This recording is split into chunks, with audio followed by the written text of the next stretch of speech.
ఏం జరిగింది? మీ పిల్లల్ని ఏమని అన్నారో చెప్పండి. మామూలుగానండి. ఏం పేరు మీ పేరు? నా పేరు లోకుమార్ అండి. మా అమ్మాయి మా అబ్బాయి ఇక్కడే చదువుకుంటున్నారండి. చదువుకుంటే ఈ లాగలోని పిల్లడు ఒకసారి 2-3 చుట్లు నేను ఇక్కడ బాగా చదువుకుంటలేదని హాస్టల్కి వేసానండి. హాస్టల్కి వేసేస్తే అక్కడి నుంచి వచ్చాడండి ఇంటికి. ఇంటికి వచ్చేస్తే సర్లే ఇంకా ఇక్కడే జాయిన్ చేసేస్తానని ఏం చేశారండి, మళ్ళీ హెచ్ఎం సార్ కాల్ పెట్టుకొని బతిమాలి ఏదో రకంగా జాయిన్ చేసుకున్నామండి. జాయిన్ చేసుకుంటే అండి ఈ లాగలోని మీ నాన్న తాగి మీ నాన్న పచ్చగాములు వచ్చి చచ్చిపోయాడు కదా, నువ్వు కూడా అలా చచ్చిపోతావు ఏట్రా అనేసి ఆ పిల్లని ఆ కుర్రోడిని అంటున్నాడంటండి. మరి ఎందుకు అంటున్నారన్నా తెలియదు సారు. ఈ లాగలోనండి మా పాపని జాయిన్ చేసుకున్నానండి ఇక్కడ. ఈ లాగలోని నేను మామూలుగా నేను కోఆపరేటివ్ కాడ పని చేసుకుంటానండి. పని చేసుకుని నా పిల్లల్ని పెంచుకున్నాక ఏదో రకంగా నేను వాళ్ళు నా పరిస్థితి రాకూడదు కదనేసి బడిలో జాయిన్ చేసుకున్నాను సార్. ఇలాగలో ఏదన్నా చదువు రాకపోతే పోనీ నాకు చెప్పి నన్ను కాగేసి పిలిచి ఏదో చెప్పాలి కదండి.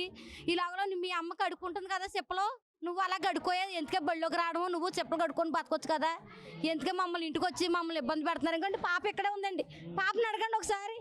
మా పరిస్థితి మా బిడ్డలకు రాకూడదే కదా సారు హెచ్ఎం సార్ అన్నారంటే అండి. మా పరిస్థితి మా పిల్లలకి రాకూడదనే కదా సార్, ఏదో కష్టపడి ఏదో రకంగా పెంచుకుంటున్నాను కదండి. ఎందుకంటే ఆ మాటలు పిల్లలకి గాయపరిచే మాట్లాడుతుంటే ఆ పిల్లలు ఇంటికి వచ్చి ఎడుతుందండి అమ్మాయి.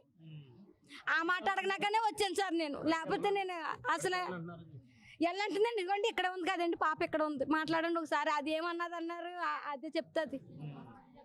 పాప కూడా ఉన్నారు, అలాగే పిల్లల తల్లిదండ్రులు అందరూ కూడా ఇక్కడికి వచ్చి అలాగే పిల్లల తల్లిదండ్రులు అందరూ కూడా చెప్పుకున్న నేపథ్యంలో ఇప్పుడు అయితే అడుగుతున్నారు. పాప ఉందమ్మా చెప్పమ్మా, నువ్వు ఏ క్లాస్ చదువుతున్నావు, అసలు ఏమన్నారు, అసలు నేను 7th క్లాస్ లక్ష్మీశ్వర. మా అమ్మ ఏదో కాపులు ఇంటికాడ పని చేస్తుంది అండి. నన్ను అన్నం పని ఏంటండి, మా అమ్మకులా గంటలు తొంగుకుంటాను ఆయనకు తెలుసండి. అంతా జరిగింది మా నాన్న ఎంత కలపాలండి, మేము చంపేసుకున్నాం అంటున్నారండి. ఆయన పని ఏంటండి మా నాన్న చంపేసుకోడు అలాగని అంటున్నారే. హెచ్ఎం సార్ తెలీదండి, ఆయన సురేష్ భూషణ్ సార్ అలాగని అంటున్నారంటే. మొన్న దాకా అన్నారండి. అవి ఏదో మా క్లాసులో గొడవ ఉందని మాట్లాడిన మానేస్తే ఎవరైనా ఒకసారి గిచ్చని పిలుస్తున్నారండి. అంతేనండి, నేను వెళ్ళడం మానేసాను. 7th class. ఇంకా పిల్లలు ఉన్నారు, ఆల్రెడీ ప్రయత్నం చేద్దాం. చెప్పు ఏం పేరు నీ పేరు, అసలు ఏం జరిగింది? నేను 8th క్లాస్ చదువుతున్నాను సార్.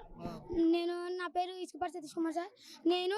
నా మీద 22 రోజులు పెద్ద అక్కకి మేము పైన అన్నం తింటుంటే నాకు మా అక్కకి కలుపుతున్నారు, మళ్ళీ లింకులు కలుపుతున్నారు. మళ్ళీ హెచ్ఎం సార్ మా డాడీ తాగేసి వచ్చారంటే స్కూల్కి అలాగని తింటున్నారు. మళ్ళీ సార్లు అందరూ కులం పేర్లు మొత్తం పేర్లు ఎత్తున్నారు. మేము అందుకనే ఎంత తెచ్చి వచ్చినా